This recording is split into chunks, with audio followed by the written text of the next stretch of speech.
that, but it's very much appreciated. And one last thing I'll do while the panel's continuing to jump in here is show off my copy, my Universal Legacy copy. I've been showing my copy of these off of each of these Universal monster movies we watch. And this is Creature of the Black Lagoon. So you've got that screen over it right there. It looks kind of hazy. I've got some scuff marks there, but Legacy Collection. And coming out of that, it's this nice case, a 2-disc, and you can see on the back, it's got all of the different Creature of the Black Lagoon movies. Creature from the Black Lagoon, Creature from the Black Lagoon trailer, Back to the Black Lagoon, Revenge of the Creature, Creature Walks Among Us. Yeah, I think those are the only Creature movies that were made. But I think nice. It's it's a hardback. It's like a little book. I like that, and it opens up, and that's where you've got the place for the DVDs, and as well as the little insert there to show everything. So pretty sweet, really sweet collection. You can only get these used now. They don't sell them anymore, obviously, but you can still find them on eBay and stuff like that.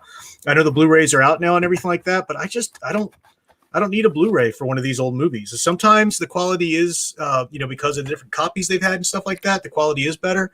But I love these. So let me make sure. Okay, strobe. Yeah, cool. All right, good.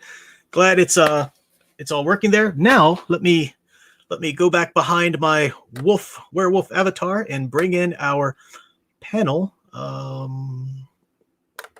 There we go. All right. So with me, as always, is my trusty TA. Hi, Big Al. Say hi, Big Al. I almost brought in Troy and did your intro again just to mess with you. And of course, always is the Klingon cleric himself, Mr. Troy Pacelli, with his Migo avatar give there. the Welcome, Professor, Troy. some grace, for crying out loud. I mean, he has more technical difficulties than Al does. The professor skipped over my comment about the Mandalorian trailer. So, that ego. Did you have? But actually, I know, Professor, really. that Like fan man, actually, totally ignoring me in Professor, chat. I did not put up the old classic Migo figure because we actually have a new Migo coming out with Wave 9 for the creature. I went in between. I went with the EMCE toys from a couple years back, just because it was such a good high-end sculpt. I really loved it. But yeah, that's what I'm doing. Well, I'm going to let you talk about the sculpts and everything like that. Tell us your Mandalorian comment there, Al, because I need to refresh. I forgot to refresh, and some people are saying maybe the audio's a little bit. I don't know. Just in case, I'm going to refresh. So go ahead, Al. What did you think of a Mandalorian trailer? Tell us how it was awesome. And of course, little baby Yoda, as cute as ever. I have high hopes for the season. Of course, I'm not going to live in fear that something could go wrong. But what I saw looked very promising. It was some beautiful special effects, a little bit of humor. Good to see some characters again, a little hinting at the storyline, everything a trailer is supposed to do. And next month, we start the journey again, and we'll see what happens. Oh, Al, what's wrong with you being so positive? If it's not absolutely perfect and done in the right spirit, with the right intention, we should just turn off our TVs and stay away from everything. I'm totally back now, just in case you didn't know. I know. That's specifically why I was saying it. Agent Boomer says, thank you for the $2 super chat. Agent Boomer says, is this the Blue Lagoon rewatch? That's on Bandman's channel. Yes. Or Stephen Cruz, he's doing the double feature of Blue Lagoon and Showgirls. Talk about a moist movie. Oh, man. Had to go there. Well, Put you in timeout, young man. I'm glad you did. Is it? Yeah, she just let us know in the rewatch chat thing that she's having some computer issues. Okay, no problem. Really? She'll log into StreamYard as soon as she can. Assuming that Al doesn't give her grief for having trouble with technology. Let me know if she's backstage and I'm just not seeing her at any point. So I don't think I can see if she's backstage or not. Oh, that's right. Unless she sends us a note that lets us know. Yeah, we don't see the backstage, only you do. Yeah. See what you did, Al. See what you did. Actually, you know what I'm going to do? Al's joke is where I exit. I'm going to go mute for a second so I can intercom her and let her know to let me know so that we can make sure No problem. we get her in. Okay. Yeah, no problem. Al just can't be a good boy to save his life. Hey, I am not going to take the responsibility that one word has been made awkward to so many people because they just can't stand one little letter word. You had no intent of the connotations whatsoever when you said that innocent little phrase, did you? It was a total Stephen Cruz reference, not a other kind of reference. She forgives you. His word. I was simply saying, I love you too, Sound Engraver. I was simply referring to that. I did it solely for the laughter of the audience. Excuse me for being an entertainer. Speaking of technical difficulties, though, whenever I do have them, which is at least something every stream, apparently, I always look in the chat and I know it. I know it every single time. Wolf 10 Media is there. Never change, Prof. Never change. so I have it, Wolf 10, just for you. I have it. But thank you to Stephen Cruz for another $2 super chat. It says, "Hail there, moist brother." That's that's a whole new level of weird. Yeah, yeah. But that's Stephen Cruz, right? And, that's everybody, Stephen. And you're welcome for that $2. I'm sure that would not have happened without my comments. See? Yeah, they don't give me any money at all. I am making you money. I know you make money, but that's a little bit you wouldn't have had otherwise. My stream wouldn't be anything without you, Al. That's true. My channel, I know you are a giant crutch. That's true. I readily admit. I am but here to entertain the masses. Just for everybody who's going to watch along, I do have it queued up to 0 mark, and on the Universal copy, that means getting past that first modern Universal logo, even though they made it black and white, and getting to the actual film pause, which is the 0 mark. So we're still going to watch the Universal international logo, right? The classic one, yeah. Right. Okay. Yeah, because that's where mine kind of goes. Mr. Mastic says, "Who'd win, Wolfman Prof or Gilly Boy Troy?" The actual monsters, I think Wolfman would win unless they were on water. But if I am involved in any kind of physical feat of strength, I work out, but my bones don't. They don't do it much. So no, I'm going to go ahead and put my money on anybody who would be against me. Plus, Troy would bring out a batleth. Yep. That's true. That's true. Yeah, absolutely. Yep. That would be an interesting pair up, though, the Wolfman versus the creature. Like I said, I think if it was water, obviously the creature, but I think I would put my money on a werewolf on land. It really depends on the strength of the Gill man's personal armor, his exos. Okay. Well, I think I would love to see it be very evenly matched and very much, as you said, where it is, like Jason versus Freddy. The whole water versus fire thing. If you're in the lake as opposed to on the ground, that makes all the difference. Matt Inouye has a point. The Gillman is slow. That was kind of the suit's problem, though. But the Wolfman's a supernatural creature, whereas the Gillman is purely a biological being. That's true. An evolutionary, yeah. You guys have really inspired me with this line of thinking. I think I'm going to add a movie to my Fixing the Universal Monsters shared universe in the later days, having a Wolfman versus the Gillman. Gillman meets the Wolfman, just like Frankenstein. Cool. Yeah. Oh, nice. Sound Engraver, wonderful. Does Merman from He-Man have a cameo? Ooh. If only. I don't really like the whole Eternia meets Earth. They're like brothers from another mother. Yeah, exactly. Brothers from another Devonian mother. Just while we're giving Net one more second here, Troy, Muhammad wants to know if you guys do I know you don't, but are you open to doing memes on Study Hall? Muhammad really misses those memes. He wants to get people in trouble. We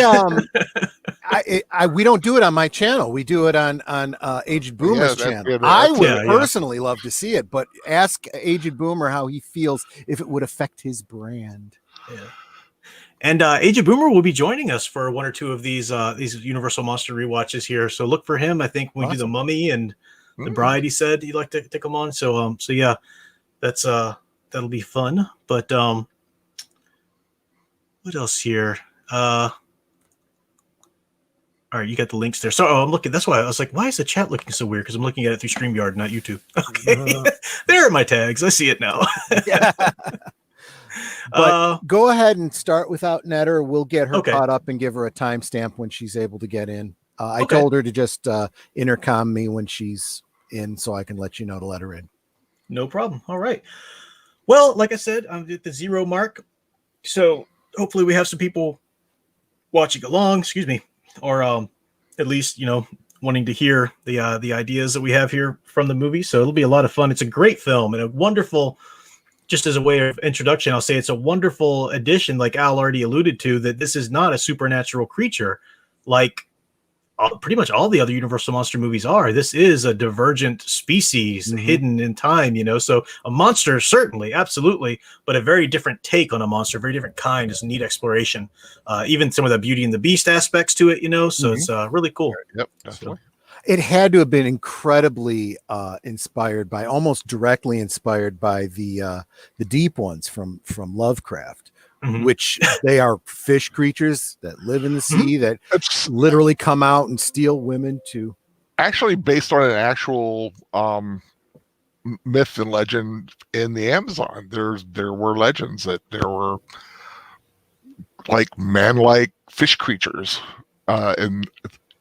deep in the Amazon, and it was heard at a dinner one night, and by the guy who wrote this, I think got with the guy who wrote the script, and it kind of was the impetus for it. Okay, Netter's in the green room. Okay, cool. And I'd be interested as we go through here, Troy, to hear any links to the Lovecraftian things you have there, because I know Lovecraft, but I'm not really a Lovecraft aficionado or major fan. But welcome, Netters Network. You have a certain greeting for us tonight? And we can't hear her. Unpleasant dreams. Yeah. There we go. All right. Yeah, it's been a challenge for her. I've got to say, am I muted still? Yeah. Nope, no, you're with us. I'm on like the slowest computer in the world, so it's like, thank you. What it ended up being was it made you sound that much more breathy, and I was like, oh, wow.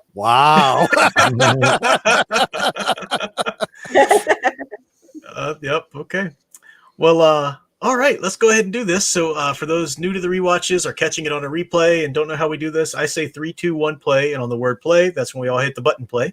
So grab your remote there if you're watching along. Let me bring my battery-powered PS3 controller back to life. All right, 3, 2, 1, play. Universal International that Al mentioned there. Absolutely. Wolf 10 Media mentioned. I do miss the plane.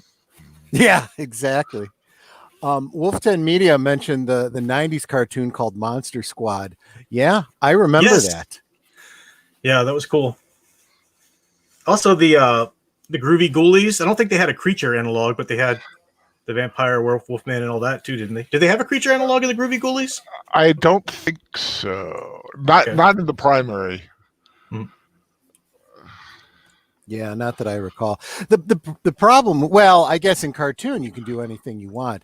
Live action stuff is really shied away from it because that's a whole other level of make-upping and stuff like that. Sure. Talking about makeup, Bud Westmore gets the big credit, but the true creature design was from the lovely Millicent Patrick. Yes, right. Yes, I remember that. Who was very, very lovely and very talented.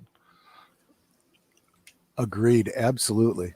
Although anytime you mention Westmore, I gotta say I am just so thankful for that whole clan. I love the Westmore. Yeah. So you start with Genesis right here. We're going to deal with the divergent species, and we start with Genesis. In the beginning, God created, all this thing. You got the Earth's creation there. So it's really cool. And camera work. I'm sure you guys have things to say about the revolutionary way that they did underwater filming in this. Well, the pyrotechnics they just did, I just noticed that they had to have filmed an explosion from above, because if they had done it from the side, you would get that very B film, image of everything going to the top, and you don't want that if you're in space. You want it all to expand. Yeah, you want it to the edges. Also, obviously I will talk about wouldn't have looked as Lovecraft. spectacular. Yes, Yeah. she's absolutely right. I will, of course, talk about Lovecraft more later on, but the one comment I'll make is this is you could also draw connections to Doctor Who and the Deep Ones. Not were they called Deep Ones in Doctor Who? The offshoot of the Silurians? I Yeah. don't remember them. I'm pretty sure they were Deep Ones. Yeah. I like the fact that we started out with the biblical creation account, and then we moved into science, and it was just very seamlessly. Yep. The Earth was without form and void, but now we moved into the this evolutionary process of the creature and everything like that, and the idea that the two are not exclusive. You also show the first human you see is a shirtless guy running, which could just as easily have been a primitive person as Oh, good point. Yeah. And a lightsaber. I think it's so cool. You can actually get a replica of that. Of that claw there, the fossil. Cool. Oh yeah, you can. Yeah. We have them. Yep. No. He's talking about the claw that he's holding. The fossil. The hand. Mm-hmm. The fossilized hand. With the missing fingertips and stuff to be Nanette valid. Nanette was pointing out the Graflex camera piece that is a lightsaber. Oh yeah. Sea Devils, We have right? several. Thank you, So Agent if anyone's Boomer. interested in buying that piece, we have them. Yep. Oh, the Sea Devil. You're selling them? Yeah. Great Nanette, effect there. Just look at that design on that hand now. Mhm. That is a well thought out. very well sculpted. Yeah. Yeah. Nanette bought a big package of a bunch of the Graflex handles that were used for the lightsaber in the Star Wars Christmas special because Nice. because she's awesome and she knew I really, really wanted one, but now we have extras, so we're gonna probably be selling those off. Tom Spiegel says Gilman's thinking I'm gonna sneak up on them and get handsy. Goes to the hand.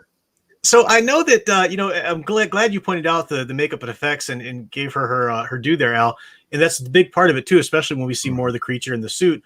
And there are obviously, in hindsight, we can look at little moments there, like those Star Wars moments with the stormtrooper, hitting his head and stuff like that. The great Julie Adams here, wonderful damsel in distress here for this film.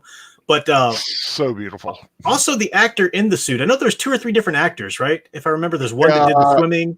Yeah, Rico Browning is the creature who swims, and Ben Chapman does the creature on land. Yeah, I've got to say, and they never met until 20 years later. Wow! At a convention, because Rico did all his stuff in Florida, and Ben's was all done in California.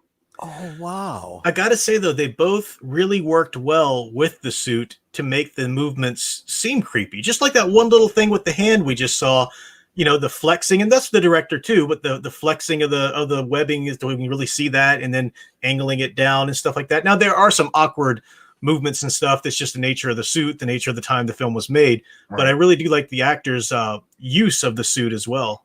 I would say I would draw a correlation, Professor, between the shots of him in the water swimming, the way the actor moves, to the way Christopher Reeve flew as Superman. There was thought given to how would this work in the real world, that verisimilitude. Superman, Christopher Reeve was a pilot, so he understood how air works and how he would have to move his hands if he wanted to, and that was all very natural. And even without knowing those things, you could feel like that made sense. The swimmer in the suit as Gilman totally got what it's like to be a swimmer, what a mer creature would move like, and does so accordingly. Yeah, Rico was incredible because he could hold it. He had to be able to hold his breath for 4 minutes. Oh wow, 4 minutes! My goodness, 4 minutes. He was an incredible specimen. Keep in mind, you can extend how long you can hold your breath when you do it often enough. You build lung capacity. You know, sure, and all that kind of stuff. Deep divers do that all the time. Yeah. So in terms of story here, we have the establishment that this is a couple, not married yet, but the young couple on the cusp of that new life together and everything. Whenever you got a Beauty and the Beast type story, you know, in terms of a monster movie, not like a romance of the Beauty and the Beast actually, but the monster film where you got the Beauty and the Beast trope is that you do have a couple that is great together, you know, but then that beast intercedes.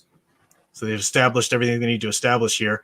Also, the fact that our leading man is, you know, is quite intelligent, is quite a expert in his own right here.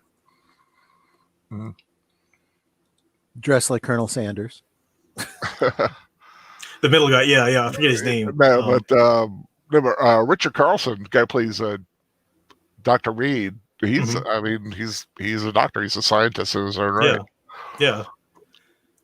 Now, she said he was. I should also mention that as we're seeing these fish in the foreground, keep in mind this was put out in 3D. You know, the red green 3D, and they did a very good job with that very primitive version of 3D. Actually, it was not the red green. It was the other one. Oh, was it? Yeah. I only remember it as red green because that's the way Svengoolie broadcast it. Yeah, that's all they could do on TV.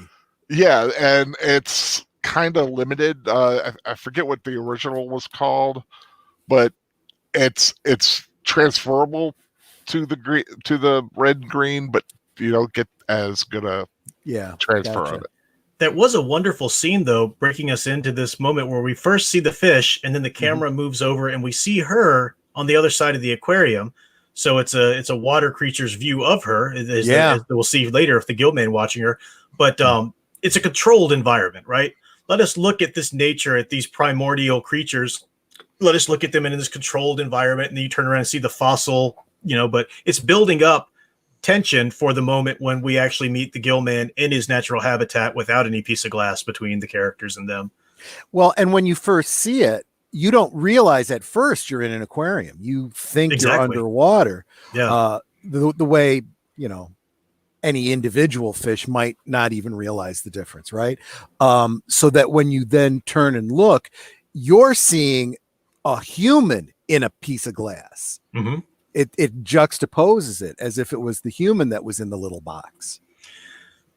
Tom Spiegel says, leading man and expert in this field, benefactor dressed like Colonel Sanders. We're watching Jurassic Park. And that's an interesting. Oh my gosh, yeah. Well, it's an interesting connection to make because there is sort of a God and Adam and Eve image to that, you know? Yeah. Jurassic Park did its own version of, you know, he was the godlike character creating the dinosaurs, playing God even, you know, and you had Malcolm as the Satan character all in black. But this has its own touches on that trope as well with our young couple and our benefactor there. And this is very much tapping into the same themes. Prehistoric creature that was separated. You know, they didn't bring him about by their genetic science, but they discovered him and tried to exploit him, and that doesn't go so well for them. But I love the music for this. Yeah. It really does hit that, you know, that's dun, dun, dun, dun. Yeah. Got you back in the stream now, Nanette. I saw you popped out for a second. Got you back. What a great... They do this with the Mummy, some of the Mummy movies too, when they only show parts of the creature at first, and that's good. That's a really good way to build suspense. You know, in modern day movies, they just show you everything in the trailer even before you even get to the film. And showing us his perspective, that's a wonderful way of, you know, his perspective as he walks up towards the victims.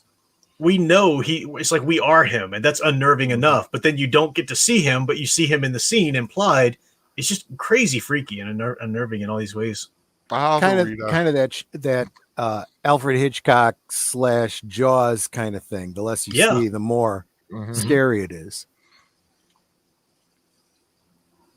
Now, what country are they in? I missed that this time around. I forgot again. Are they supposed to be in? I know it's Florida, but isn't it it's supposed to be the Amazons? Amazons, yeah. Okay. Yeah, they're the Amazon. But yeah, I mean, as soon as I see it, I think, yep, that's Florida. Which is like another country. I was missing out the big gators. Muhammad wants a timestamp. Oh, I'm looking at, what am I looking at? 12:17, 12:18, 12:19, 12:20. Okay. And Stephen Cruz points out a great point. The sound of the creature is pretty freaky. You're absolutely right. So the score is wonderful for this kind of suspense movie, the monster movie, but the soundtrack itself, that's why it's a bummer that Sound Engraver isn't here with us. But the soundtrack itself, the sounds you hear, the creatures sounds, the water sounds, the nature sounds really add to the atmosphere too. I'm getting a little ahead of us because we haven't actually seen the creature full on yet, but I do want to, this is a great opportunity for me to talk about it. We talked about the naturalistic movements, the very realistic looking sculpts. There's your gator. But one thing that they get so well done, an attention to detail that I think is just amazing, is the way they show the creature breathing. The gills, opening his mouth wide, the gills flaring on his neck. Very off-putting. I think that's why a lot of people that are a little more squeamish, freak out when they go fishing, and there's that fish lying there trying to breathe and opening his mouth. It looks very, very unsettling, and they do that masterfully in this movie.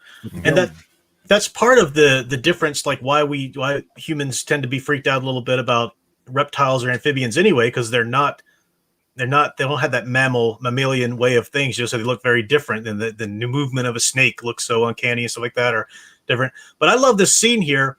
They're on a pleasure cruise down the Amazon. That's what they look like. Her and her nice little, they look like a vacationers or something. They're not, they're there for certain scientific reasons, but that's what they look like. And you keep seeing these images of the gators and crocodiles and stuff like that all around. Yeah. And the playfully, just blow the whistle and scare that one away or whatever. They have this incredible sense of security. They are man. They don't have anything to fear of this nature. They're here to tame it and study it. And it's just really establishing that quite well before we actually meet the creature to turn it on its head. Anybody think there were too many people in that boat, that little boat? It was real low in the water. Now, you notice the hand there of the dead man is the exact same pose as the claw fossil. Exactly. I was thinking that it seems to be a prerequisite that the boat captain always has to be really, really unshaven and always has to have a part of a cigar in his mouth. Oh yeah, it's true. Another reference. Well, another thing that Jaws kind of picks up on is having that kind of a trope in your skipper. Yeah, they always look like that. True. You're absolutely right. The grizzled old mariner. Now we talk about the cool movements of the gill man, but Julie Adams as well obviously got the part because of her amazing swimming ability. And she's got the swimmer's body, which is perfect for this kind of character, because if you've got this grotesque offshoot of a species here or whatever, divergent, whatever like that, then you want the pinnacle of the human beauty, in your leading lady there, so that we'll see her movement in the water is quite amazing too. It's, even though it's terrifying and this creature's after her, it's a beauty to the way they're moving, in the scene together. Yeah, she did most, I think, all the stunts. I believe they did have. I think Ginger Stanley was a stunt swimmer as well for some shots, but Julie Adams was a trooper. Yeah, she was great. Welcome, Leah Plus Size too. I saw you pop in earlier. Good to see you. Was that Nanette? Yes. What I was about to say is I always thought it was interesting that like the creature's hand comes out of the water and then it retracts back again because he didn't get to grab her leg. How did he know that she wasn't still there?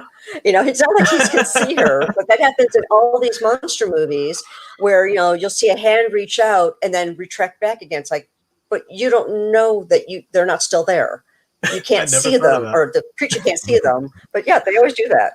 Like, Huh. darn, I missed my chance. How'd you know that? You're just a hand. He's watching the monitor. Duh.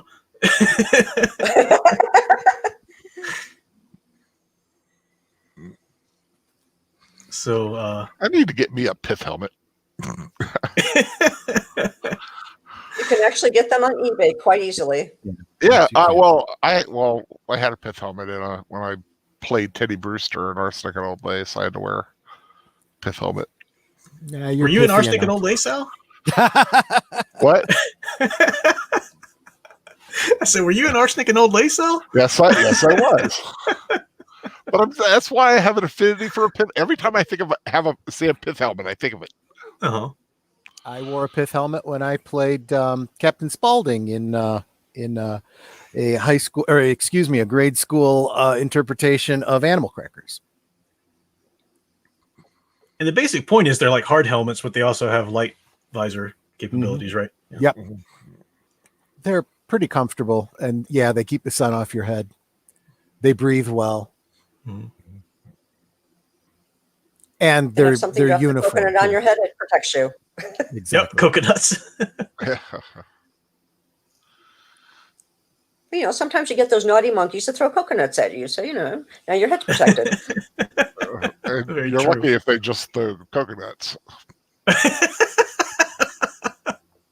didn't want to go there, Al. Welcome to Green Lion Girl, too. I see That's some why I'm here. more familiar faces joining us for the rewatch. Great to see.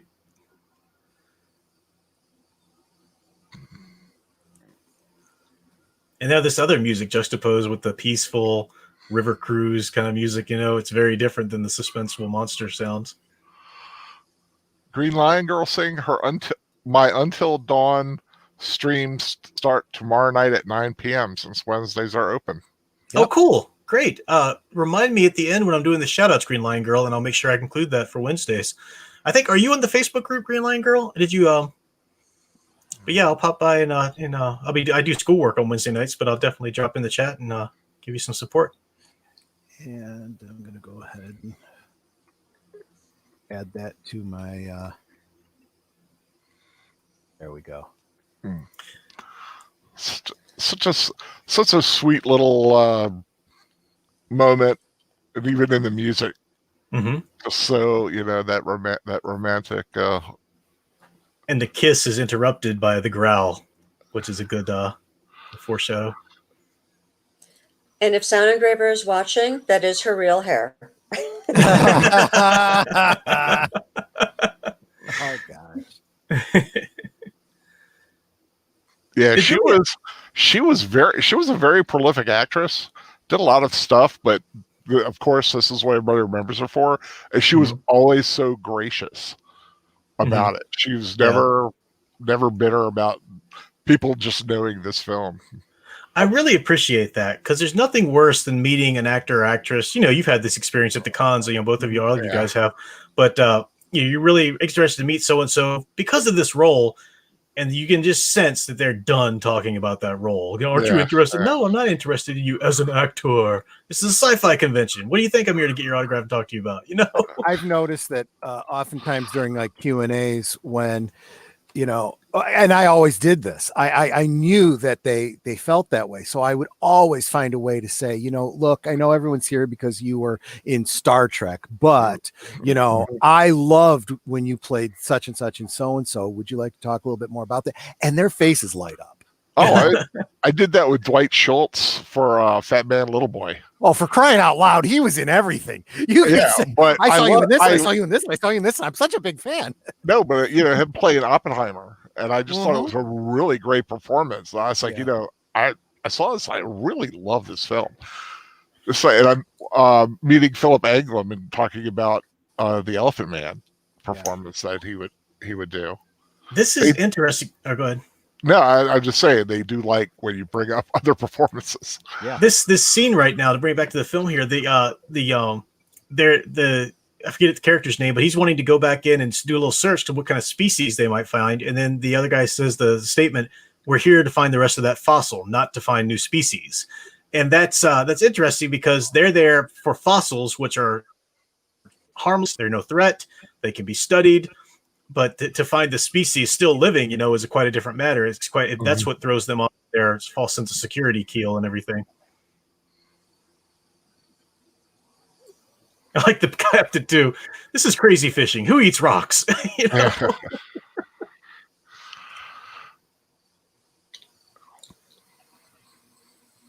What Media said this movie also has an excellent jump scare. Yeah. I think that was something that all of the creature films did pretty well, even though they kind of ebbed and flowed with quality. But we were talking about memes and whatnot earlier, but one thing that I thought that I love is the video that's going around about taking different scenes from the Creature from the Black Lagoon films. F this, F that, F this thing, F that, F this in particular, and this guy here, and just all these scenes together of the creature blowing things. The first time I saw that, I laughed so hard I cried. I think I first saw that with Godzilla. It is funny. Oh yeah, and just the beautiful underwater photography. Yeah, but I like one little thing I came across in research. One of the doctors is wearing one tank and the other has two, and they did that so the audience knew who was who.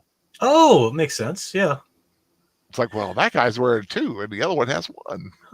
Also, I remember hearing that they went through a number of cameras, like ruining them underwater because it was such a new thing they were trying. Yeah. I didn't know that, but I was going to speculate. I know that there was not a lot of this, so. This had to have, pioneered that because they did such an incredible job.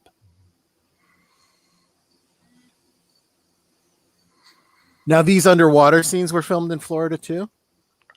I think so. It makes sense. Yeah, because like I said, Rico Browning did his filming primarily in Florida. Mm-hmm. But a lot of the land scenes are like in this kind of rocky outcropping, this kind of weird place. It doesn't look like you necessarily be in the Amazons anyway. Some of them anyway. Yeah, Rice Creek near Palatka, Florida. Oh, gotcha. Steven Cruz, no, this wasn't the first movie to do underwater shots. I mean, you had the wonderful, iconic scene of Tarzan and his mate and stuff like that. Mm-hmm. But it was the first film to be so consistently underwater and to need the camera to be so dynamic, You could use tanks and stuff like that for some of the scenes that were shot beforehand, but this is clearly a camera put into the river, or water. Also, the lighting is very, very good here, so you can see details. Mm-hmm. Obviously, in Tarzan, very murky, which, of course, is probably intentional given the nature of that shot. Rico Browning's underwater shots were filmed in Wakulla Springs, Florida. Muhammad's talking about Shape of Water. Yeah, Shape of Water was Guillermo del Toro wanting to do the creature, but couldn't get the rights, so he decided he'll do his own thing. But yeah, no, I still haven't seen it. I own it, and I'm just waiting for a good opportunity to maybe I'll do that for this Halloween. When I get back from trick-or-treating with Alyssa, I usually watch a good movie.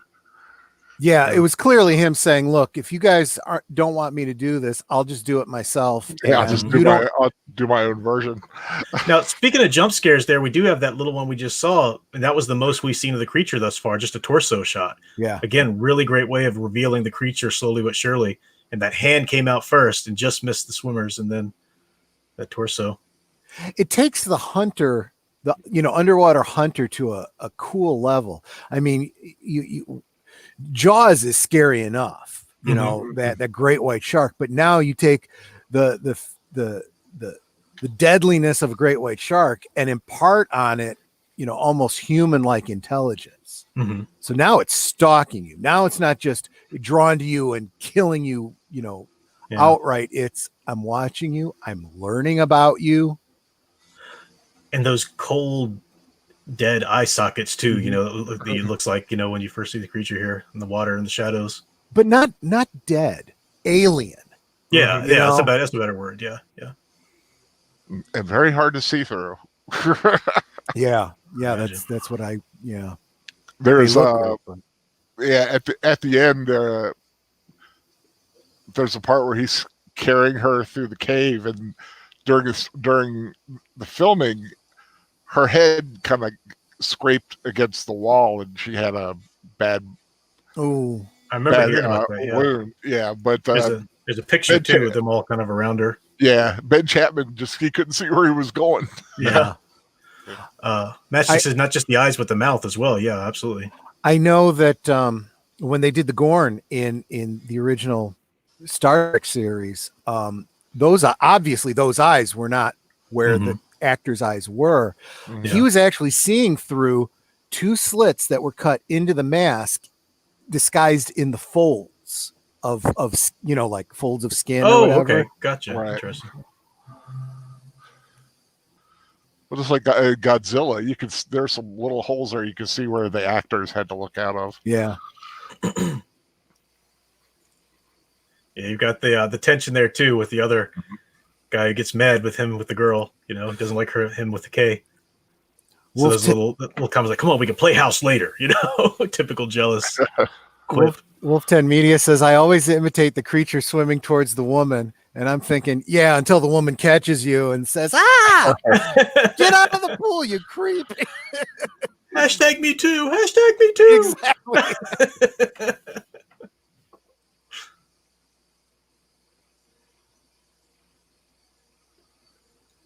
Aged Boomer says, there's nothing wrong with being a Florida man. Someone needs to do a horror comedy called Florida Man.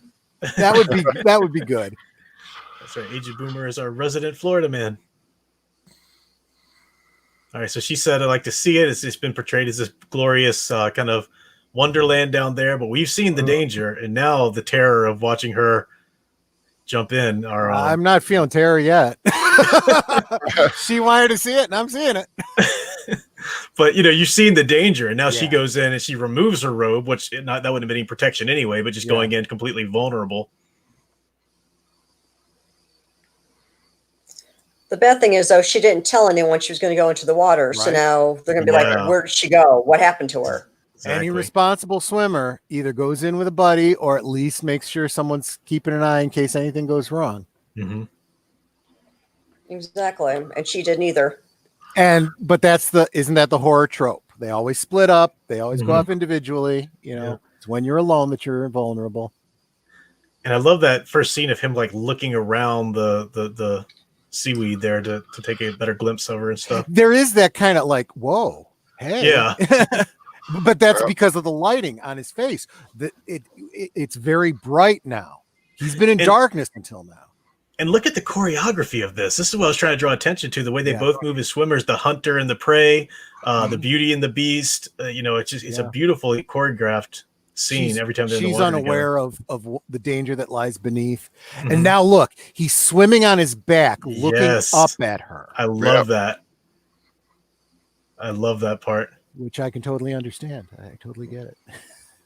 Because it's the terror underneath. It's that danger, right there beneath that you don't see. That's the creature. And if you notice, there's very little bubbles coming from the creature. He's specifically holding his breath, right? Yeah, which would also be unrealistic because he's breathing through gills. And they tried to create that suit so it wouldn't do that. Yeah. Mm-hmm. Stephen Cruz says, that's my go-to move in public pools. Yeah, I would imagine so. Thanks for the $2 super chat there. But I like the fact he goes to check her out. I mean, look at those twirls and everything like that. That's beautiful choreography. But he, as prey, then he realizes, no, I don't want to end this. I want to, keep it going. So goes back to his hiding spot to continue watching. So you got suddenly the primordial sense of I want food to I want mate, Yeah. The primitive sense, rather. Or at least a certain kind of curiosity. You see that cat-likeness, right? And that, right there at the claws and the feet. And it's a curiosity. He's not like trying to grab her out of any face. He's curious. Yeah, yeah. And it shows the matchup of intelligence because what happens? She feels it, and she comes down to investigate, and she's looking around for him. So for at least a brief moment, the prey becomes the hunter. Mm-hmm. Yeah. If both sides were fully aware of each other, you'd almost imagine they were evenly matched, human versus gill man, What is the downfall of the humans later on? Their arrogance, like you pointed out earlier. Yeah. even her, he just said you're too far out. If there was Yeah. a gator or something like that, we wouldn't be able to save you. Because the survival principles apply, whether it's a gator or a gill man, right? Yeah. Yeah. Andy Yeah. Moore, thanks for the super chat. Says, have any of us watched it in 3D? You have, right? The Svengoolie, is that I Troy? did. Or? When I was a kid back in the 80s, Svengoolie, which he wasn't national at that time. He was just a local personality back then. He was running a promotion. You'd go to 7-Eleven and get your 3D glasses, and then during the show you could watch it in 3D. Yep, Oh, I cool. remember that. I've never enjoyed 3D. Maybe it's just my eyes or whatever. They just the effect's not perfect. It tends to give me a headache. Like I see it a little bit, but it's just kind of like, just give me a clear picture to watch. I very rarely ever see it used the way it really ought to be to give you an immersive sense. Usually it's used just as a gimmicky thing. Now that you get to see the strength of the creature, that's pretty. And it's as soon as she's in safety, you see what could have, been there. Yeah. Wolf 10 Media says, crush your enemy, see them driven before you, and hear the lamentation of their women. I know what that's a reference to, but it seems very Klingon. It does. You were talking about 3D. I have the one lazy eye, so 3D doesn't work for me. I don't see 3D in normal life. Oh, right. Yeah, So- yeah. All it's going to do for you is give you a headache and look blurry. Yeah, because I have to concentrate and keep my eyes together, and it just doesn't work. And if you try to look at it without the glasses, you just have that That's fuzzy effect. So as Al mentioned earlier, there's different kinds of 3D. There's the red green 3D. There's the kind of 3D that is mostly being done these days, which is slightly more realistic, but also it's the plane of the movie and it's set back as if you're looking into a picture box. Very rarely do you see the kind of 3D that really looks like something's coming at you. So again, here, we talked about the tension building up to revealing the creature to the audience, but now also we're building up tension, revealing him to our characters. So even now that we've seen him fully, what do they first sense of him? They saw the weird fossil at first. Now they see the fact that creature that had that hand is here with them live. Yeah. They see the remnants of the torn net and then the claw there. And then her holding it, that reaction shot, realizing, I was just down there alone. Right. So story question. They went into this Amazon basin thinking they were going on an archaeological dig. Is that the case? They didn't have any reason until now to believe that the creature was still in existence. Exactly. Okay. Yeah. And now what are they doing? They're preparing just the way a diver would for dealing with things like barracuda and sharks. Except the doctor here is still wanting to try and catch him for scientific purposes, alive to study. And then you've got your Clayton quote unquote figure there, I'm just here to kill and make money or whatever.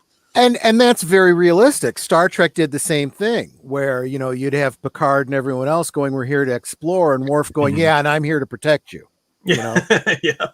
While you're going off, with your eyes wide open, all excited, just remember things can kill you out there. Yes, both extremes are short-sighted, but somewhere in the middle is where you kind of need to be. Those harpoons are no joke either. They look very wicked. Yeah. And the side danger that people forget about is the compressed air that they use. If you're not using it right, you can really seriously injure yourself. Oh, okay. So this camera that they're using is probably something like they would have used to shoot, or some contraption like that, It's probably one of the cameras that they ruined, and they were like, well, we'll just use it as a prop now. Probably. I love this shot going through the bubbles. Yeah. As you see him descending, because it gives you the impression of him diving deeper and deeper and deeper, even though they're not really going that much deeper. Yeah. It's cool camera work. Like I said, previously, before this movie, they'd done underwater shooting before, but it was never dynamic like it is in this movie. That's the real revolutionary aspect to this camera work. being this dynamic with underwater. And again, like I said, they may look like they're going really deep, but then when you see the way the light is hitting the fish and the bottom, you know they're in very, very shallow water. Yeah. Although now the way the light glinted off that camera makes it look like that's the light source, so you can make that argument. Yeah. We haven't really talked about the director, Jack Arnold. Jack Arnold, he's famous for this, but if you look up his credits, Gilligan's Island, Brady Bunch, Nice, Love Boat. he's done so much. I'm glad you reminded me of that, because I did remember the connection to Gilligan's Island. He brought a lot of what he did here in mindset into that when he was filming the lagoon shots and stuff like that. So this is perfect pacing. We've had enough of them on the search. We've had enough of knowing the unknown terrors out there, but now that music announced the creature, and the sort of flying out of his hiding hole. Yeah. Swimming out of his hiding hole. Something else that I know they talk about this a little bit in dialogue later, but the fact that you have one creature in existence implies, in fact, it demands that there's actually a whole civilization of those creatures exactly, out there somewhere, which also ought to be a little bit daunting. I mean, it's possible that, like some sea creatures, like sea turtles and whatnot, live so many years. It's possible that they dwindle to the point where that's the last one still alive for so long. But you're right. Feasibly, there should be more. And since it's underwater, there's no reason to believe that there isn't literally a civilization if you go deep enough into the ocean, wherever he's actually from. Well, there you go, from Hellboy, Abe Sapien. Exactly. Maybe this particular gill man himself swam out too far. He got curious, and that's why he's in the Amazon, whereas, actually his people are like further downstream out in the ocean. Well, he is reptilian, so he would need warm waters. That is true. Yeah. So he's been wounded. We've got that one punch, and they've seen him now, so we know the terror, we know the danger. And again, the movement. And he's thinking through, okay, I'm injured. I mean, that's acting that people don't give credit to, in quotes, stunt men for. And then he reacts exactly the way a wounded animal would. He dives deeper. He goes over that cliff and down. Man, really cool movement too. He like the way he slithered around that cliff. Sorry, Al, go ahead. No, so he is in his element. He knows where the nooks and crannies are. So he's able to find that hiding place. Tom Spiegel says there's a creature from the Black Lagoon novel that does indeed feature the discovery of a society of gill people. Interesting. Yeah. Time travel for some reason. Yeah, there's a couple of them. Yeah. Are they directly tied to the Universal Gill Man, or is it something else entirely? Well, there was a novelization of the film in '54.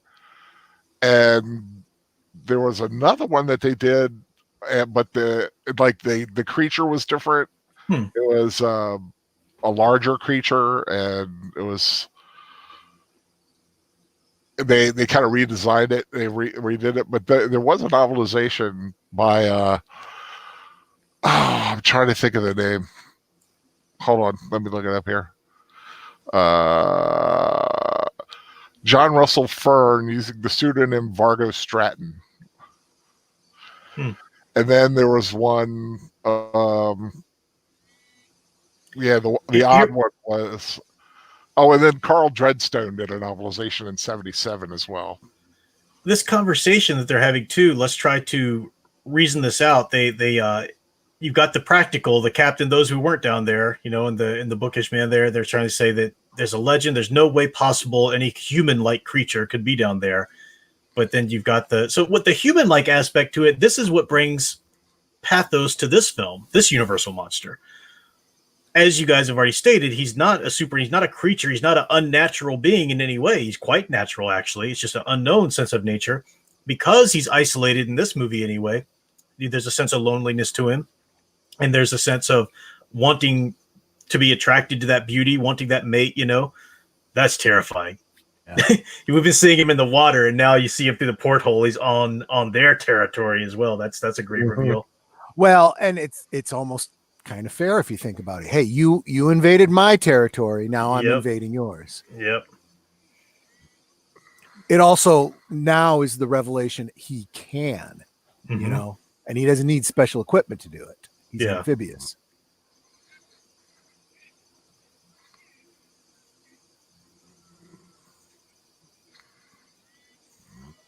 I crush your head. I crush your head. I am What'd she going. say? She said, "I crush your head." She's drawing on the boys in the hall. Oh, joke. I am going to do a rare step away because okay. you know I'm going to pull a Professor Geek real quick. Hold on, I'll be back. Go ahead. So now you got the captain finally revealing the legend in the Amazon, the legend of the manfish, and those footprints. That's awesome. The water prints. That's great. Or is that water? Or is that blood? That's water. Yeah. Let's see, is that blood? But no, you would have tossed him over. Now, the scientists, of course, still intent. Yeah. Yeah. We'll take him out. See which one's bigger. Still intent on catching, but you've got your one who's still right there to intent on killing. Yeah. I mean, it's a trope in of itself when you have two scientists. One wants one wants it dead. The other wants, we cannot kill it. It's could be, Mm-hmm.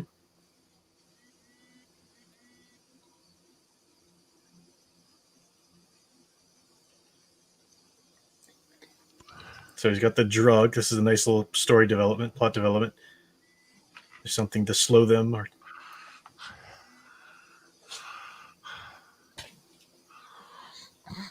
paralyzed flesh floats to the top of the big hangover. The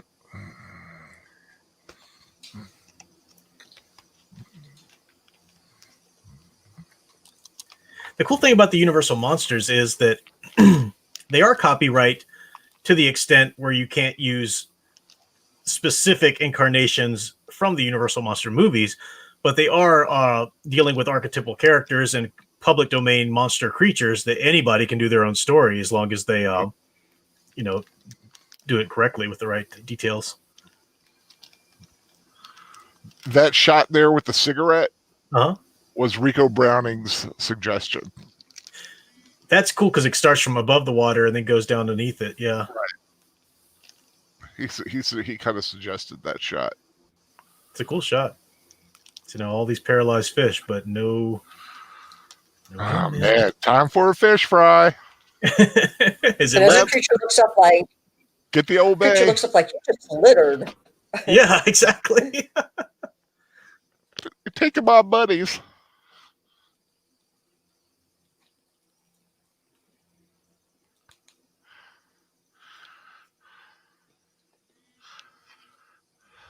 The rotenon's not going deep enough, so the drug. So again, it's all about going deeper.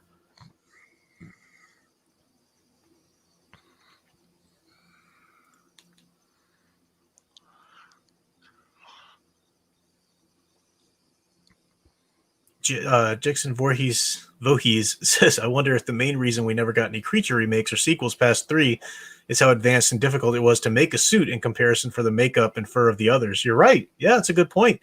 It's quite an endeavor. Mm-hmm. Also, the camera work and everything. I mean, I imagine it was expensive. I don't have the numbers, but I imagine it was an expensive type of film to make. And the third one significantly changed the creature. Mm-hmm. I mean, he was surgically altered. Yeah. I need to go back and watch the classics. Of course, I've seen multiple times, but in terms of the sequels to a lot of the monster movies, other than like the Frankenstein Bride and stuff like that, I haven't really watched the sequels as many times. So they're good to go back and revisit Invisible Man and Creature movies and the Mummy movies. That does bring us to the brief scheduling change I made that I'll announce. Which somehow just made everybody in the world just inconvenienced so terribly much. And by everybody, I mean Al. But well, Troy too. I just didn't complain about it. Okay. Well, I am changing out because when we did Frankenstein the other week, everybody was really interested, it seemed, in the revelation that Bela Lugosi was the first to originate the role of Igor. And that's not until Son of Frankenstein, the third movie. So I decided that we'll go ahead and take out the Jekyll and Hyde, which isn't even a Universal monster film, but it's so great with Frederick March. Figure we'll wait on next year for that and instead do Son of Frankenstein. That means, though, that we want to do them in order. So when I originally planned to do Frederick March's Jekyll and Hyde, we're going to do Bride of Frankenstein and then save Son of Frankenstein till closer to Halloween. So we will be seeing Bela Lugosi's Igor. I'm sure the calendars, there's a note to it or whatever is in the group, thanks to Troy. But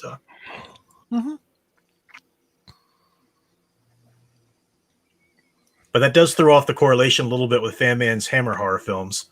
But just for that one movie, the Bride one. So he's doing Frankenstein Creates Woman that night, right, Al? Yeah. Yeah.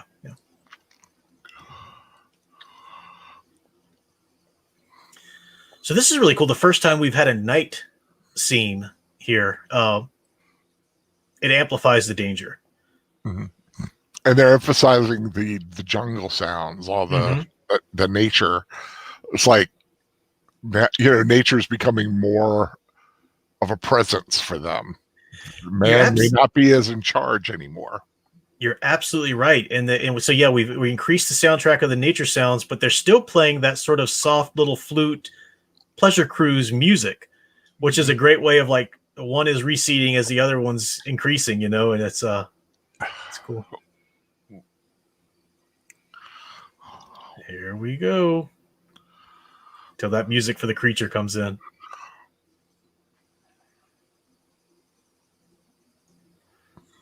What a wardrobe she must have brought along. They're all in the same clothes they were basically wearing. She's got a different outfit for, each scene. As she should, as the leading lady would. Great look of terror there on her part, too. Now, he jumps back in. He doesn't like her look of terror at him. That's a very Frankenstein monster move to do, Don't look at me, I'm hideous, that kind of thing. Did you also notice that the one thing he does is he destroys the lantern, even though it's not lit? That does imply an understanding of this is one of their light sources. Yeah. There he is at full light, the big reveal.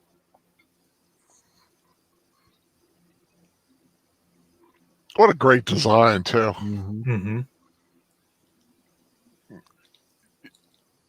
Now, this is interesting. He wants to go in after him. Like, are you an idiot? You're going in, but he's going in after him to save him. If he's drugged and has gill and breathes through gills, he could suffocate by staying underwater drugged. So that's an interesting sense of altruism from the leading man there. That's true. If you're not moving underwater, even an amphibian would very likely drown because you don't have the water moving over the gills. He'd actually be better off if he lost consciousness, losing consciousness on land. Oh, really? Okay, I didn't know that. Sure, because he's amphibious. He can still breathe somehow. Yeah, that makes sense. So he can still respirate on land. If he doesn't have water moving over his gills, he'll suffocate. Huh. Underwater, I mean. As you find out in the Creature Walks Among Us, that he does have human lungs that are not quite, working, but they're there. And Atavism, yeah. Yeah, they kind of give him the ability to breathe, which kind of ticks him off. Hence why he goes crazy. So this is really cool. Now this underwater cave kind of this is his lair, right? I'd say that would have been a way to get a knife in your chest. I know. Holds that knife up. Boy, that's at the ready. And I like, too, the fact that because they're underwater and because they need weapons to work underwater, they can't bring the modernized guns and, stuff like that or bombs. They're dealing with harpoons and knives. It's a very primitive look to their weaponry as well.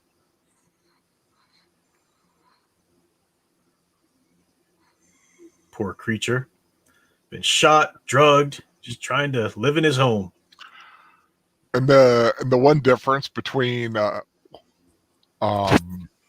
Ben Chapman and Rico Browning. I think Chapman has a good 4 inches on him or something.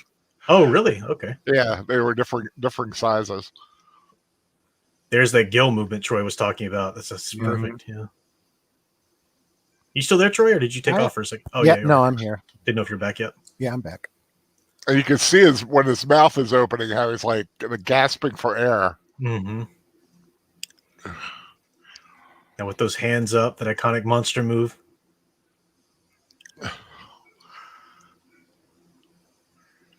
Now, this scene here, when he's strangling Z, he was supposed to pick him up over his head and throw him at the camera for the 3D effect.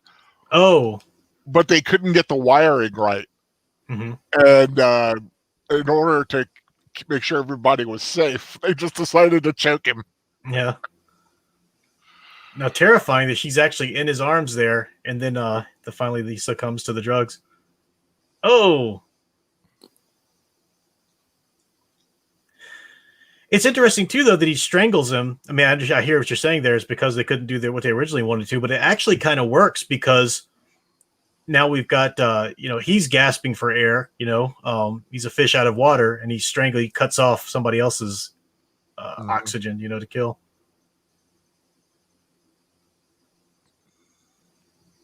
So this is King Kong on the ship ready for transit, same kind of idea. Never a good idea to put a monster on your ship. Yep.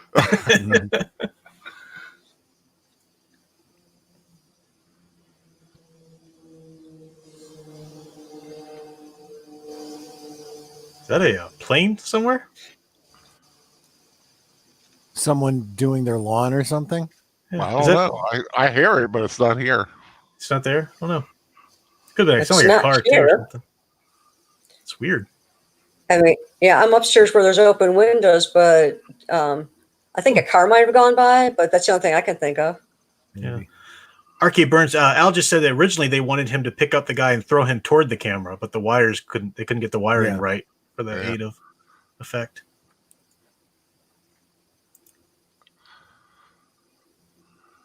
I do like that pipe. I like a curve. Yeah, is that a curve or is it straight? No, it's straight, but he holds it at an angle down, or maybe it might be a little curved at the mouthpiece.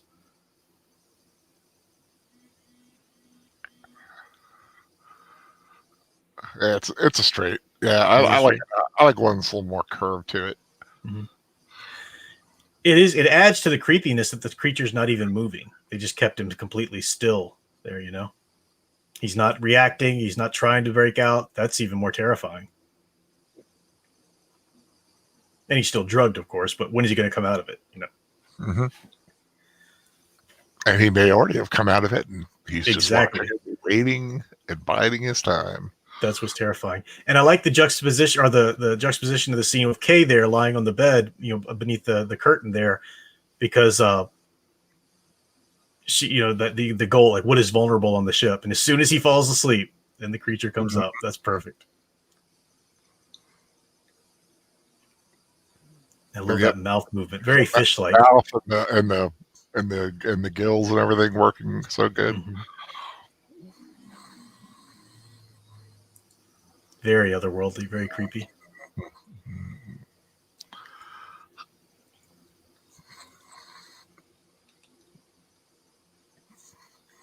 Sounded like she had a little bit of an accent at that one point, but she was a Southern belle, kind of. She was okay. Yeah, I think she was Southern. The way she said "Aya." What are the kind of films did she do? Did she do a lot more monster movies, or did she do other genres? Just I think general thing. I think she did some westerns, I believe. I think I've seen her in some westerns. Yeah, she looked new. As soon as you said western, I remember seeing her in some. She did an episode. She was in the Incredible Hulk series. Really? Wow. Cool. Yeah, just that one kind of stuck out. Andy Griffith Show. Was she? Oh my gosh! No, she wasn't his original love interest, was she? No, she portrayed Mary Simpson, a county nurse, and a romantic interest for one episode. Okay, just one episode. Yeah, I thought for a second there, I thought she was the pharmacist, but no, it was a different brunette. I like the creature testing he saw it slowly testing, and then as soon as he's there, boom, he's out, and he takes out the light again. Like Troy said, he doesn't like those, which makes sense. Being an underwater creature, light would be a hindrance. And I love that we saw him strangle somebody a second ago, but that look of those big hands wrapping around a human head, that really puts it in perspective what of a danger he is, Wow, she did all kinds of. She was in an episode of Lost. She did Sliders. Wow. So she's got some sci-fi cred. Alfred Hitchcock Presents. Oh, that's nice. Okay, I've seen her in some of those episodes.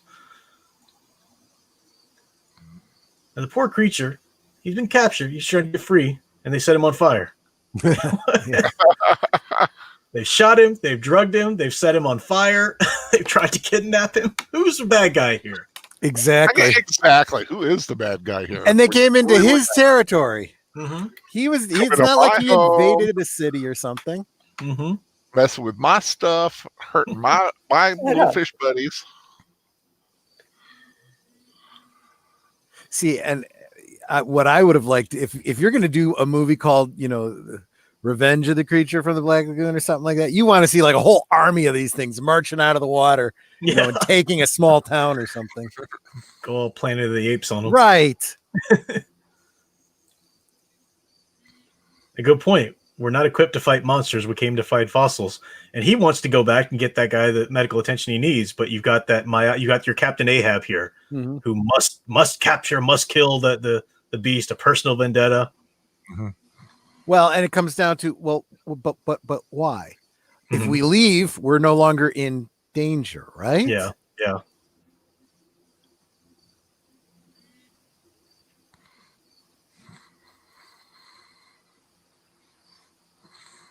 I like that, but you're wrong, Mr. Williams. And the captain. Yeah. I like his smile. You wish to press the issue. but he's right. On that boat, he's the captain. Yep. This is my ship. I am king. Exactly. I just love how he wasn't even bothered. Guy grabs him and he just smiles and just pulls up that knife. The one thing I would have said if I was that captain, though, is you're welcome to stay if you wish. You may jump overboard right now. I just love that old timey boat. Little smokestack. Muhammad says, is there a classic monster film or any classic you guys don't like? Well, I mean, yeah, classic movies are like any other movies. They're, Yeah, that's better. Some are better than others. It's true. Yeah. Personally, I don't like Gone with the Wind. I recognize its historic significance and the wonderful, amazing cinematic work that was done in it, but I loathe the story. Scarlett O'Hara is just the most awful. She's a horrible character. I can't stand her character. I don't see any of the defenses people make for her. She's just a grade A word that I'd rather not say. Yeah, I agree with that. I've actually never seen it. I've never seen Gone with the Wind. You're not missing much. I was actually thinking about doing a rewatch of it. We'd be up for that because we've got it on DVD. We made sure we had it on DVD so that we can say we have it and no one can take it away. When they cancel it, yeah. Absolutely. Yeah. Or start chopping it up. And also grab yourself a copy of Holiday Inn because it won't be long before they cancel that too with the help he has at the end there. And all that. Yeah, exactly. Oh yeah, I have Holiday Inn because that is just such a perfect movie for so many holidays actually. Mm-hmm, yeah. So it's interesting here. The creature has blocked them in, right? The creature has now who's hunting who now,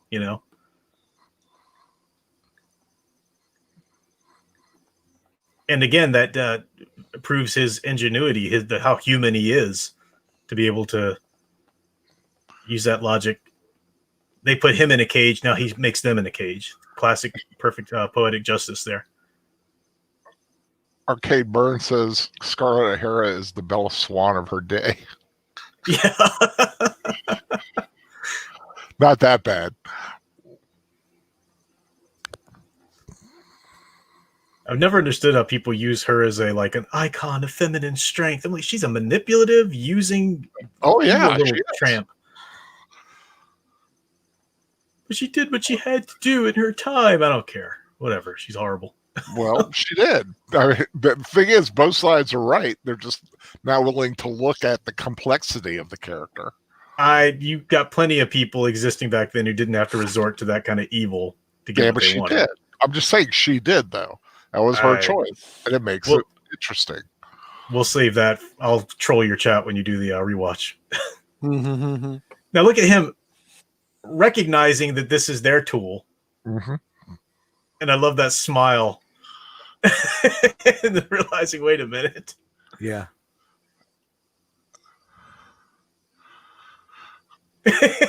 She must have slipped. Yeah, exactly.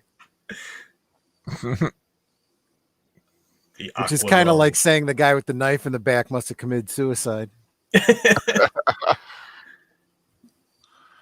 No, I like the fact that we had to use the aqua lung, which is a technical instrument for them to be able to go down underwater. But the aqua lung truly is what the creature itself is, Yep. Again, as I pointed out, he doesn't need any special equipment to be on land or in water. They do.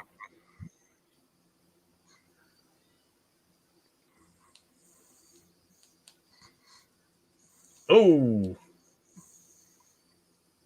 That's always that one who's so obsessed. This was the captain from Jaws, right, Al? What's his name? The captain? Quint, yeah. Who was destroyed the radio. No, we must take this creature in or whatever. Show me the way to go home. Guy fight. Yeah, right, exactly. You get chick fight. This is guy fight. Yeah. Poor guy around there trying to recover. It's like, you guys done punching each other right around my bed and into my bed? Yeah. I'm trying Careful, to sleep over my here. face. Yeah.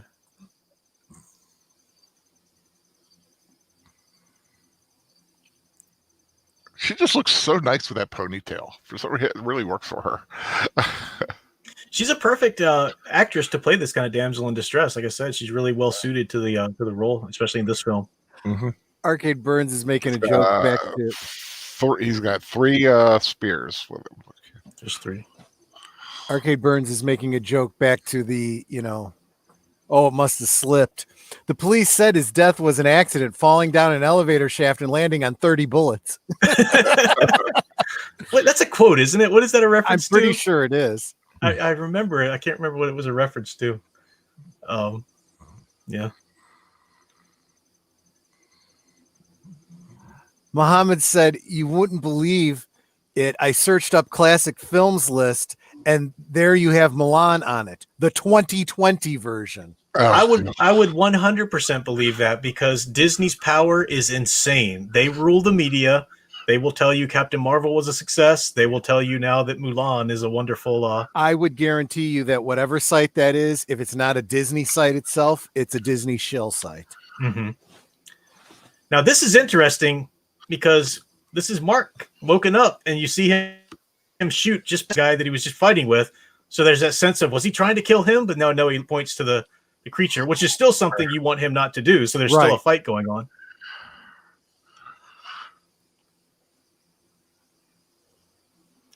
Oh, it's from Mystery Men, Arcade Burns. That's right. Carmine the Bowler. That's right. Right. Baby Bowler's father. Yeah. That's right. What a great movie Mystery Men was. It'd be fun to do a comedy rewatch. The Shoveler.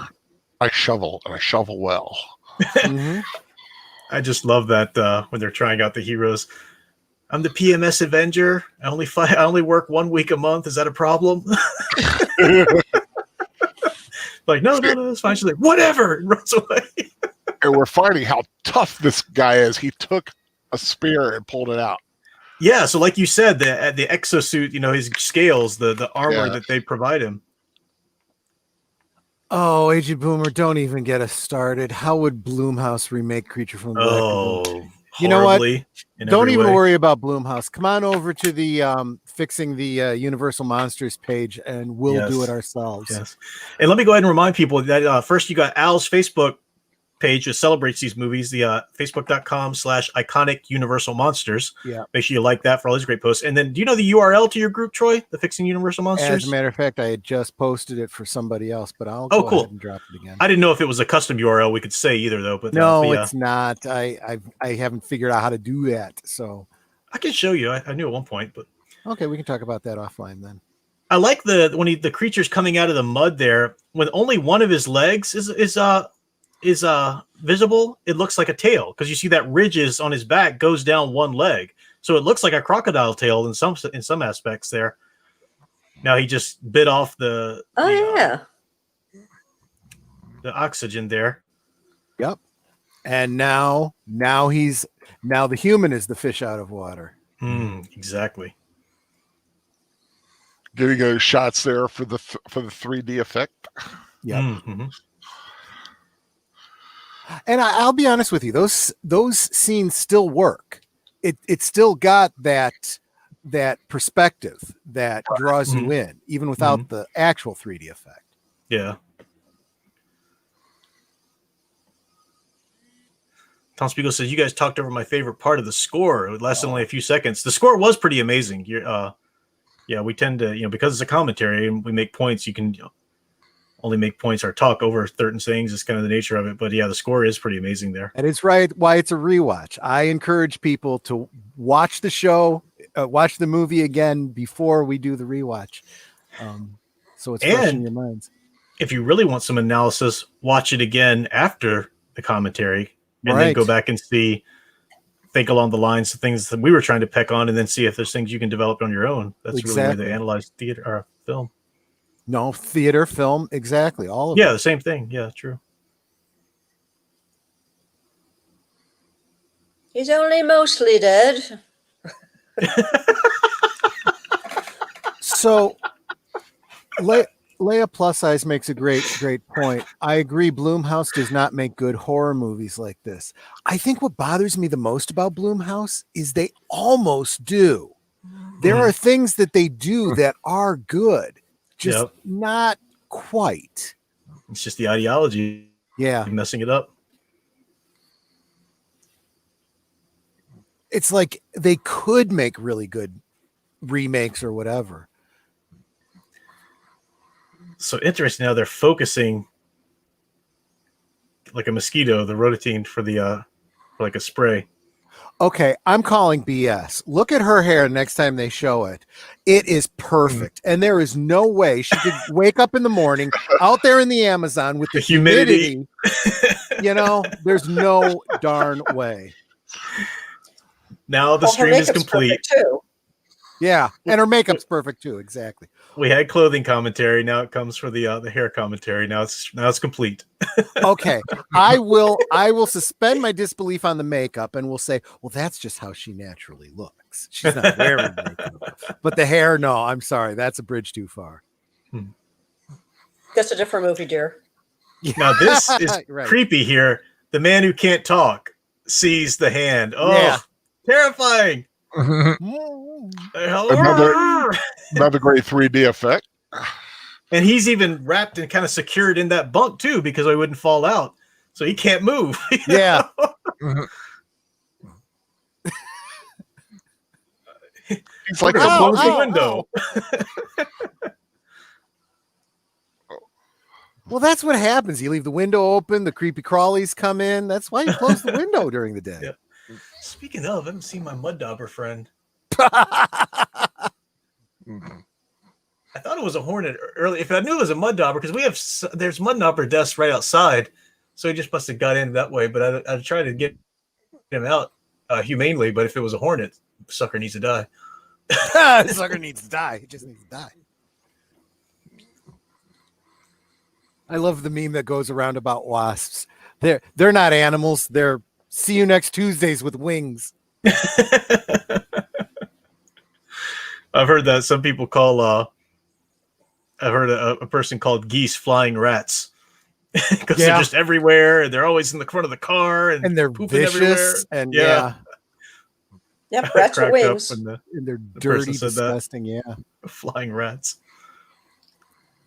No, pigeons are the same thing. The rats with wings. They're disgusting. I like that when he's swimming underwater through the seaweed, how the seaweed kind of clings to his body. You know, you get that, which might even be an accidental, but it just still makes him look like sort of one with the nature around him. It's the kinds of things that you only get from practical effects. You never get that with, well, it's rare that you see it with CG. Mm-hmm. That's terrifying. That moment right there, my fellow gamers in the audience, have you ever played Witcher 3 and you're having to dive down underwater to retrieve a treasure and you get those harpies that they're flying, but then they'll swim underwater and they're coming right at you? And you've got the camera 3D, so you're looking around and you see the harpy come right at your face, you know, as you're playing the game, and you have to use the crossbow at just the right amount of time to get them or whatever. That gave me a little PTSD there, watching the creature swim right up to him.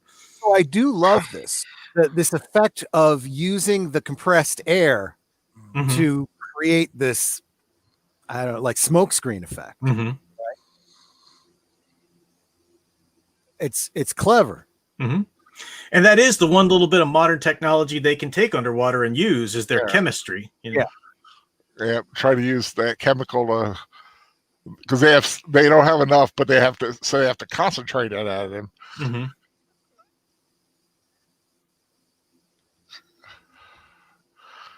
It's like just try to keep them off of us. Keep them off of us. Yeah, just long enough to attach the winch and move that their cage, break free. To the winch, wench.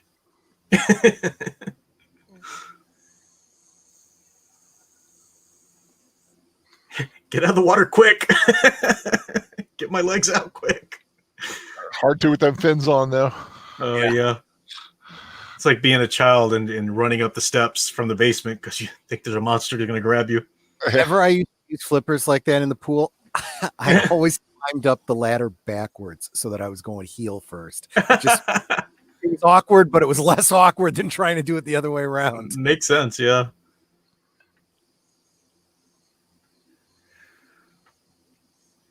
And I'm one who I very much love details that imply more story. Mm-hmm. You wonder who Rita was. Yeah, the boat name. You know, that's not nothing. That, you know, even if it was unintentional, just because they just borrowed someone's boat, you know, it's like, well, that means that the captain knew someone named Rita that he named his boat after. I imagine it was a dancing girl he met one night and captured his heart. At the Copacabana. Well, I'm sure Rita was a fine girl. What a good wife she. I just love that hand, the way it comes across, and it's very claw-like, you know, the way he moves it. It grips, it claws over the boat side. And I love the acting of the monster here at this point. You could tell he is had it. He is ticked off. He's been drugged, shot, burned, and he's doing his best. He's still a little drugged, but he is coming for vengeance with all of his might. Now, part of it is because he can't see. So he just keeps his head forward and he reaches out slowly. But it gives that impression of I'm angry. Yeah. And I'm coming for blood. Mm-hmm. I would take the woman. There we go with that breathing again. It is brilliant. It is brilliant. It's at the point where I can't even tell how the actor inside is seeing. And that is iconic. That moment where she turns and screams and he just takes her in his arms and jumps. He got her. What was your first clue, genius? And down they go. Down into his lair. And imagine her being terrified at this point. She doesn't know there's oxygen down there. Right. Exactly. And the iconic scene of the monster carrying the woman. And this is a huge revelation, right? It's like, oh, we've just assumed he's always underwater. Mm-hmm. Yeah. No, he gets they followed him into it just a while ago. But yeah, it's the same. So they know where he is. They know where to find him. But yeah. And of course, this is the poor scene where she eventually gets bumped in the head. You don't see it, but this is the filming that they were doing. Well, and those rocks on that side are really jagged too. Oh yeah.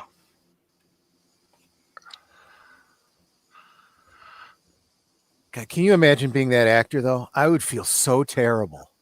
Mm-hmm. Oh yeah, Yeah. Ben. Yeah, Yeah, not his fault, but I'd still feel terrible. I like that just for 3D. That's the kind of stuff I don't really like in movies because it's a gimmick. It doesn't really serve the story, you know. But well, especially since bats in movies, especially these older ones, are so fake looking. It really pulls you out of it. They've done such a great job. For example, all the stuff we've been saying about the Gill Man is breathing, the naturalness, and then that fake looking bat. It's like you'd have been better off not even doing that. Yeah, yeah. Smoke on the water. that noise, that scream, that cry, the beast, that's terrifying. It takes away the weapon. All he can do, he's got the knife still. Really? That's terrifying. Look at that. Just picks the guy up. And the fact that it's rifle shots in the end, that's what Monster Squad does so well. You know, the film we watched a couple years ago, Horace takes the rifle and kills the creature. Right. Let him go. Yeah, he's not even attacking anymore. Just Yeah. let him go. We were talking about music. I wanted to share this real quick. When I went up to the washroom earlier, as I walked away from the computer, I was humming cruise music. Just as a little advertisement for the iconic Universal Monsters page, these are the kind of images you'll see Al post. This is the behind the scenes shot of Kay getting treated there, or Julie getting treated for that scene. Yeah, exactly. The poor creature. Yeah, you see walking around like, I am so done. Yeah. Right. Yep. I mean, you see him basically dying. You don't know if he's dying, if he died at this point, but you know that's They purposefully left it very ambiguous. Yeah, but that's the pathos there. The poor suffering creature who's just been terrorized by these intruders. We are the monsters. Exactly. Wonderful film. Wonderful and film. again, I mean, even if the creature does die, like I say, you have to believe it's definitely implied that there's more of them out there. Oh yeah. Such a great movie. I hope that those of you who watched it along with us enjoyed it and had fun. But it's such a good film. I forget what is coming up. What's the next one for next week? Those of you with calendars in front of you. For crying out loud, you're the one that tells us to keep changing it, and then you ask us what the movie is. Well, I set the schedule, then I just forget about it. Because you know you got grunts like us running around taking care of it. Grunts. We're grunts. Yes. Now, what he knows, dear, is that you're the keeper of the links and the calendar, so that's why he asks you. I Keeper know. of links and calendar. Well, you should also realize that I'm vamping trying to get to the information for him right now. I'm playing along. Technically, we're still in September, so we just did Creature from the Black Lagoon. The next week is Bride of Frankenstein. Bride of Frankenstein. That's right. It was going to be Jekyll and Hyde, but we're going ahead and moving it to Bride and Frankenstein so that we can watch Son of Frankenstein towards the end of the rewatches, towards closer to Halloween, where we get to watch the iconic ones all together: Dracula, Frankenstein, and Wolfman. So, exactly. Bride of Frankenstein, pretty big deal next week. That's going to be fun. That's probably the crown jewel in the Universal Monster film. Mm-hmm. It absolutely library. is, and it's a buildup of the scenes that should have been in Frankenstein and weren't. Those two movies really ought to have been one movie. And artistically, I think I consider them one movie. Yeah, I agree.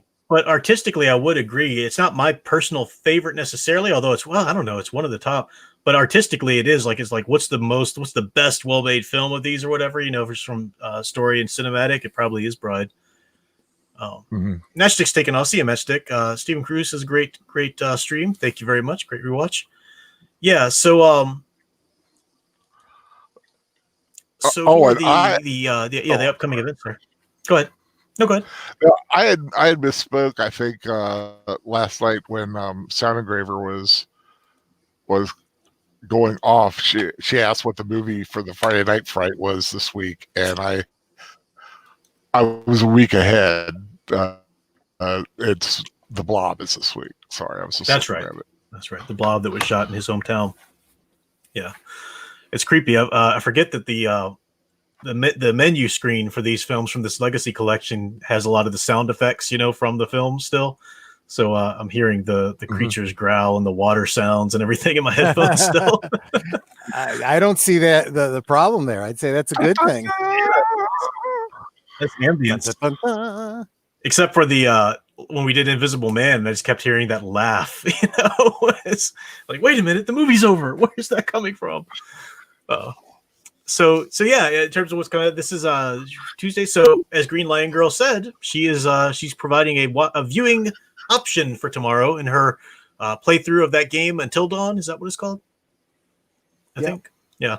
So tomorrow now, Green Lion Girl's so let channel. me go ahead and drop her.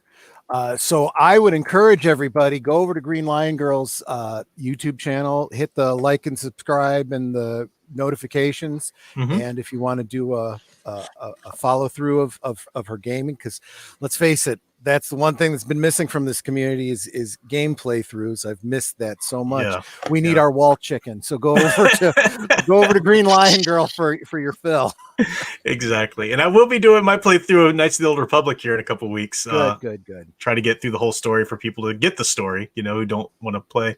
But yeah, Green Lion Girl, help it. It's always difficult getting a channel started like that, as many of you know who did start your channels. And so the more we can help each other as a community, the better. So just throw a subscribe her way. That'd be great. And as Al keeps pointing out, it's just fun to get together and hang out. This has become our social lives for some of us. Yeah, exactly. Especially with the world right now. Definitely. And good relationships are formed through this medium and community. So that's Wednesday. Thursday, back here for the next installment of the book study, the Dune book study, in which we're finishing up book 2. Yep. So read up to the point of book 3, The Prophet, there, and then we'll have a good talk about that. Lots of great stuff. Lots of wonderful moments. I will probably have Al, if I can get that worm brain crawling sand brain lizard turd to come on my channel. Wow. Don't go back. Okay, I was a friend. This has been the cat fight. And I will claim his water. Claim my water. Nice.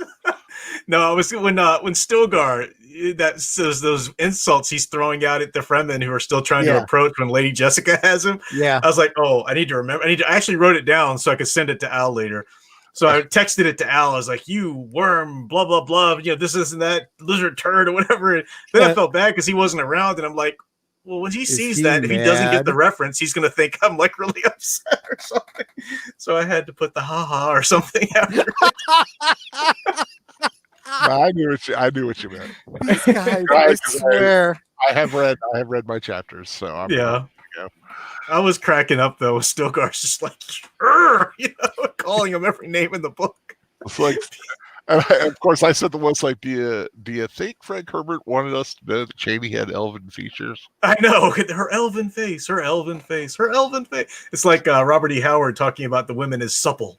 Her lithe form, her supple form, her lithe form, her lithe form, her supple form. At some point, you start to go, you keep using that word. I'm not sure it means what you think it means. Exactly. So yeah, Wednesday night, Green Lion Girls gaming stream, which will be fun. Thursday, Dune book study, and I will do a pre-show. I don't know. I do have a couple samples in, but it just depends on how much time I get to prep those. But I will do some sort of pre-show, either about writing or something. They're fun to do. They make good content sources for my channel. So that's Thursday. Friday night, Night Frights, as Al said, will be the Blob, the remake of the Blob. Mm-hmm. And Fanman I did catch his post in the group. He missed his brew crew. He's missed his Second Cup Cafe this morning because he had a doctor's appointment, but he says he'll come back Thursday morning for that. And then Saturday, of course, what's going on Saturday? Whose channel? What film? My channel, we're doing a rewatch of Prince of Darkness, John Carpenter's second film in the Apocalypse series. That's right. And Alice Cooper guest appearance if you would like to join us for that, because you're such a big Alice Cooper fan. I was going to say starring Alice Cooper is what you meant to say. If you see him as starring, you're going to be very disappointed in the film. He liked to do those cameos. He played Freddy's father in one of the Nightmare on Elm Streets too. Oh, did the he? flashbacks? Yeah. Oh, I have to admit, although I have all of the Freddy movies on DVD, I haven't actually watched them all, and I'm planning to do that sometime real soon. Yeah. So he's the reason that Freddy becomes Freddy, because he abuses him and stuff like that. Yeah. Yeah, he did that. He did plays his music for him. Oh, whoa! Somebody gets muted. This is definitely the cat fighting stream. Alice Cooper's the man. I loved him from being young. His first music I heard from him was his Trash album that was his big comeback. Which was great. He was doing songs with Joe Perry and Bon Jovi and everything.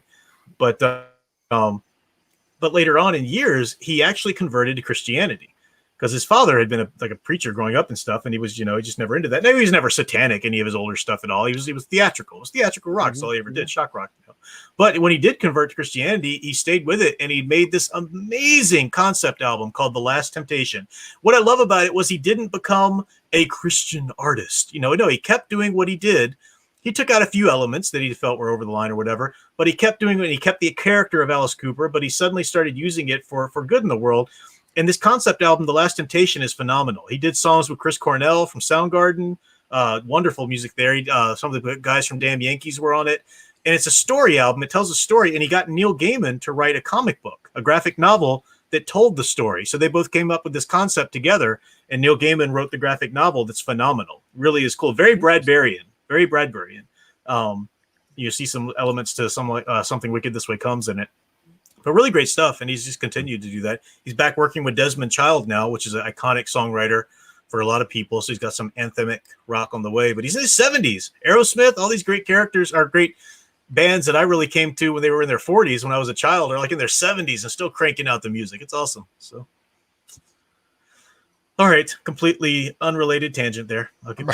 Yeah, I mean, when you do a Alice Cooper stream, we'll talk about what the Professor Geek Group is doing during the week.